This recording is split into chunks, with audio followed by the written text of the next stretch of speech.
팀의 전력 상승을 위해서 필요한 작업 중 하나가 바로 트레이드입니다. 각 구단은 트레이드를 하기 전에 우리 팀에 필요한 점 분석 및 해당 선수 영입 시 발생할 수 있는 문제점 등을 면밀하게 검토한 뒤 실행에 옮기죠.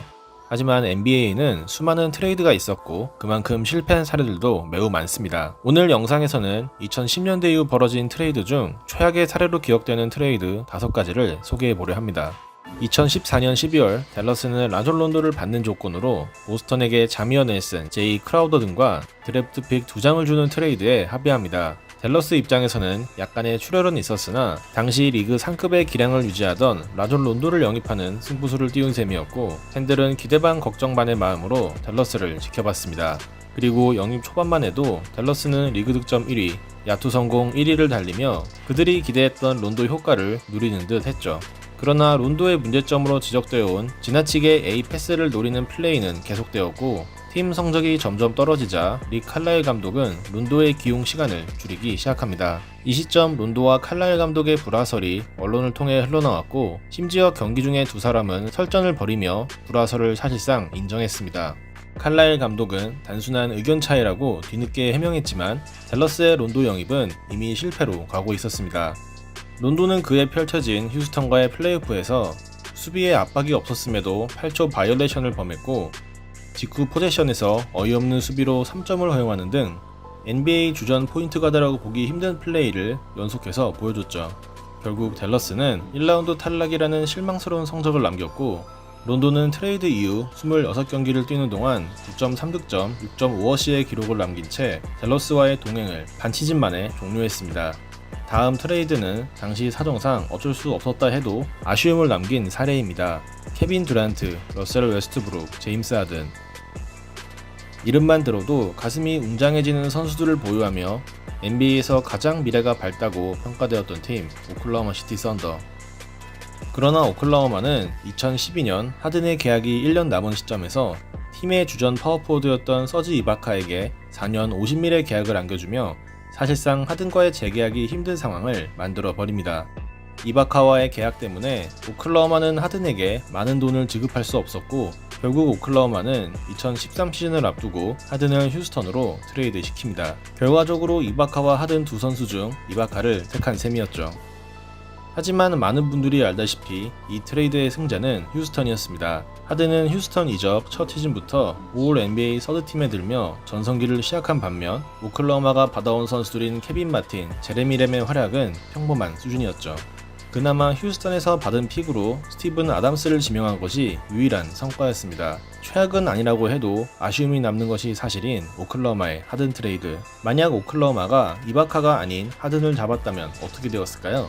물론 하든이 휴스턴으로 이적했기에 자신의 기량을 뽐낸 것이겠지만 오클라호마에 남은 하든을 상상해 보는 것도 재미있는 가정이라고 생각합니다. 보통 최악의 트레이드라고 하면 한 팀 입장에서만 안 좋은 사례가 대부분인데요. 하지만 이번 사례는 트레이드를 진행한 두 팀 모두 실패한 루즈 딜입니다.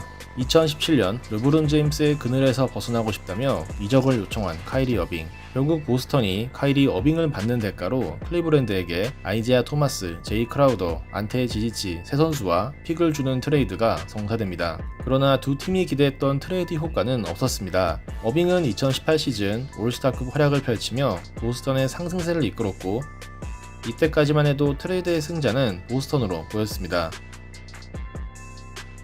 하지만 그는 시즌 막판 부상을 당하며 팬들이 걱정했던 유리몸 기질이 발동되었고 어빙은 그의 플레이오프를 통째로 결정하고 말았죠. 그리고 다음 시즌 건강을 회복한 어빙은 플레이오프에 출전했으나 38%의 저조한 야투율과 이기적인 모습을 보여줬고 보스턴은 2라운드에서 미러키에게 1승 4패를 당하며 탈락했습니다. 에이스로서의 능력을 증명하려 했던 어빙은 오히려 자신의 한계를 증명하고 말았고 결국 브루클린으로 이적하게 됩니다. 이후 보스턴과 카이리 어빙의 악연은 지금까지도 이어지고 있죠.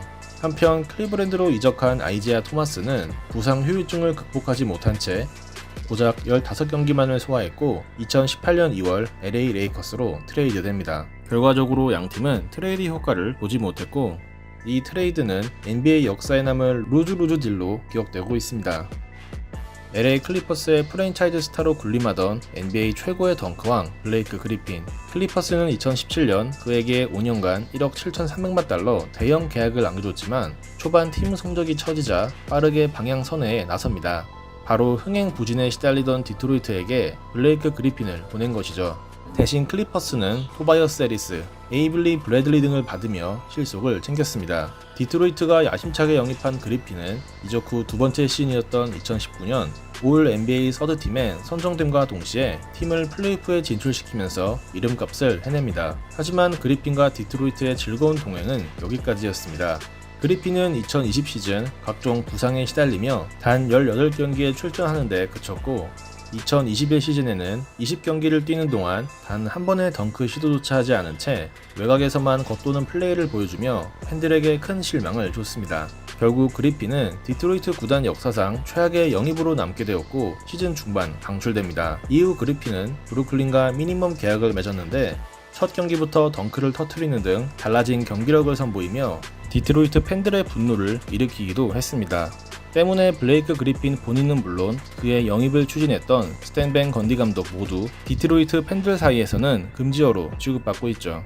최악의 트레이드 대망의 1위는 한 구단의 방향을 완전히 바꿔놓은 사례입니다. 리그 최고의 유망주로 분류되었고 레이커스에서 좋은 활약을 펼치기도 했으나 코트 위에서 동료에게 짜증을 부리고 더티 플레이를 일삼는 등 멘탈 이슈가 항상 지적되어 왔던 선수 앤드류 바이넘. 그래도 리그에 흔치 않던 20득점 심리바가 가능한 정통 센터였기에 바이넘의 선수 가치는 분명 높았습니다.